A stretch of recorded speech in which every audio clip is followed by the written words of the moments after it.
अगर हनुमान भक्त का कोई कुछ बुरा करना चाहे तो देखो क्या होता है। एक भक्त की कहानी, उसी की जुबानी। मैं अपना नाम गुप्त रखना चाहता हूँ। मैं दिल्ली का रहने वाला हूँ और आज मैं आपके साथ अपने साथ घटित हुआ एक बहुत बड़ा अनुभव शेयर करना चाहता हूँ।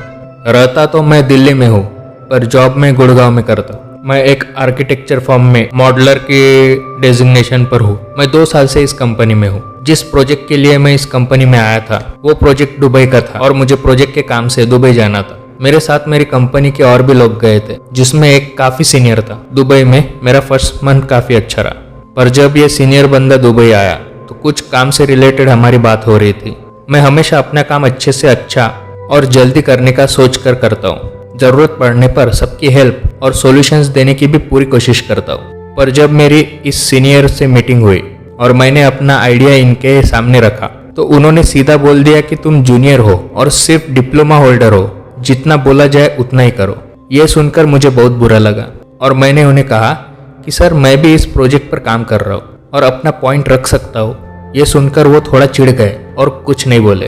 अब मैं जो बात बताने जा रहा हूँ वो कोई भूत प्रेत की बात तो नहीं, लेकिन ये जीवन की एक कड़वी सच्चाई है जो हम अपनी रोजमर्रा की लाइफ में फेस करते हैं।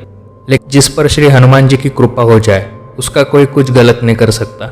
उस बहस के बाद इस सीनियर ने मुझे हर तरीके से परेशान किया। वो मुझे जानबूझकर ऑफिस में किसी न किसी तरीके से हैरान करता था। कभी लेट तक रुकवाता तो कभी काम को गलत बताकर वही काम दोबारा करवाता।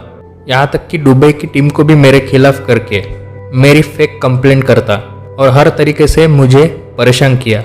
एक समय ऐसा भी आया जब मैंने सोचा कि रिजाइन कर देता हूँ और इंडिया वापस चला जाता हूँ। मैं आपको बताना भूल गया कि हर शनिवार को दुबई में एक फेमस हिंदू मंदिर है भगवान शिव का, और बाकी देवी देवताओं का भी मूर्तियां स्थापित है उस मंदिर में। वहां मैं हनुमान जी के दर्शन करने जाया करता था। एक दिन इन चीजों के चलते जब मैं मंदिर गया तो मंदिर में जब प्रसाद चढ़ाने की मेरी बारी आई तो मैं माथा टेकने के लिए श्री हनुमान जी के आगे बैठ ही रहा था कि अचानक पंडित जी ने मुझे बोला, यहाँ नहीं बैठ सकते, बाहर हो जाओ और दूर से माथा टेको। यह सुनकर मैं दूर हो गया, पर दिमाग में ऐसा ख्याल आया कि मेरे साथ ये ऐसा क्यों हो रहा है, और यह सब सोचकर मेरी आंखों से आंसू आ गए और मैं आंखें बंद करके अपने आप को कंट्रोल करने लगा। ये बताते वक्त भी मेरी आंखें भर आई है क्योंकि मैं मेरे बजरंगबली का जितना धन्यवाद करूं उतना कम है। और मैंने अपने आप को कंट्रोल किया और श्री हनुमान जी की मूर्ति की तरफ देखा तो पता नहीं ऐसी एनर्जी मिली कि मैं आपको बता नहीं सकता। और पंडित जी ने पता नहीं क्यों मुझे बुलाया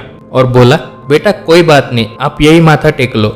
ये सुनकर माथा टेकते ही मैं रोने लगा और फिर कंट्रोल करके उठ गया और अपने रूम में वापस आ गया और सोचने लगा कि ये हुआ क्या और क्यों अचानक पंडित जी ने मुझे मना किया और फिर खुद ही बुला लिया। ये सिर्फ मेरे प्रभु की कृपा थी। जहाँ कोई माथा नहीं टेक पा रहा था वहां से दूर होने के बाद भी प्रभु ने मुझे बुलाया। वो दिन के बाद उस सीनियर ने मुझे हर तरीके से परेशान किया, पर मैं सिर्फ मेरे बजरंगबली से प्रार्थना करता था कि भगवान मुझे यहाँ से इंडिया वापस भेज दो, मैं ऐसे कैसे काम करूँगा। इसके बाद अचानक से उस सीनियर की तबीयत खराब हो गई और लगभग 2 हफ्ते तक वो ऑफिस नहीं आया। और इस बीच मेरा असाइनमेंट पूरा होने को आ गया और मैं इंडिया जाने की तैयारी करने लगा। इंडिया आते ही उस सीनियर ने मेरे खिलाफ वही सब फेक कंप्लेंट्स करवाए और ये बात सबको पता थी।